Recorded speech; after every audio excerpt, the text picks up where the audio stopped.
Son album solo Piano, sorti en 2004, lui avait valu d'être comparé à Erik Satie. Le pianiste baroque pop Chilly González vient de faire paraître la suite, le 3e épisode de sa saga instrumentale. Le Canadien excentrique de 45 ans a collaboré avec des stars, les Daft Punk, Philippe Catherine, Jane Birkin. Épris de liberté, de fantaisie, González veut rendre moins intimidante la musique, comme en témoigne le documentaire Shut Up and Play the Piano, qui vient de sortir. Son portrait par Kylian Mourcou. If you are a fan of my music, you should also learn to hate me. And so I'd like to try to hypnotize you a little bit on the idea. Look into my eyes and imagine that I am the most successful musician of all time. Après cette séance d'hypnose, laissez-nous vous présenter Jason Beck, dit Chilly González.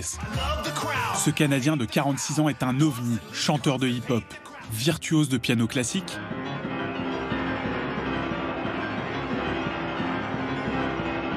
producteur et arrangeur d'artistes comme Jane Birkin, Daft Punk, Drake ou encore Feist.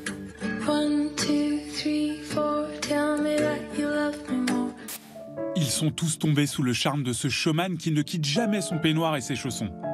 Portrait d'un dandy provocateur qui a découvert le piano avec son grand-père.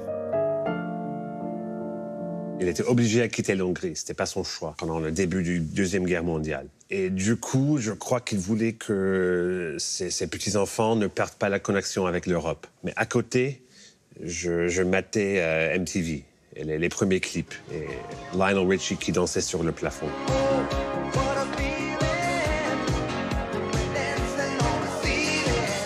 Je me suis dit, là, il y a quelque chose d'autre. Il y a le respect pour le public. Imprégné de cette culture européenne, il décide de quitter Montréal et rejoint Berlin avec d'autres artistes en 1999. J'étais là avec Peaches et Feist et d'autres musiciens et musiciennes canadiens, avec cette attitude beaucoup plus orientée vers le public.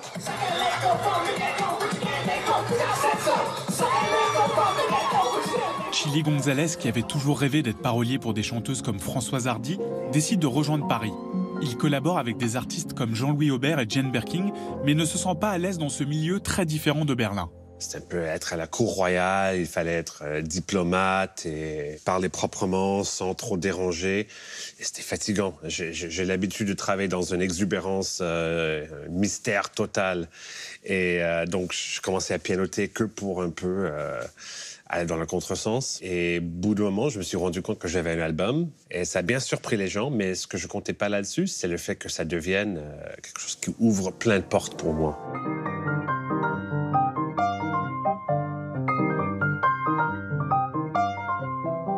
Avec Solo Piano numéro 1, c'est la reconnaissance. Chilly González nous prouve qu'il peut tout jouer avec son piano. J'ai l'impression qu'au piano, on peut faire de l'électro, on peut faire du rap.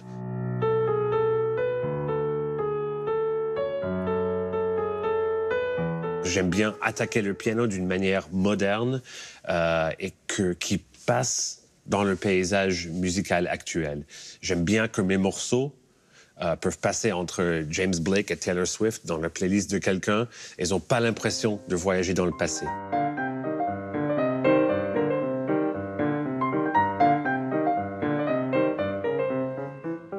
J'aime bien qu'il y a plein de gens qui ont un seul album acoustique de piano seul dans leur collection, et c'est le mien.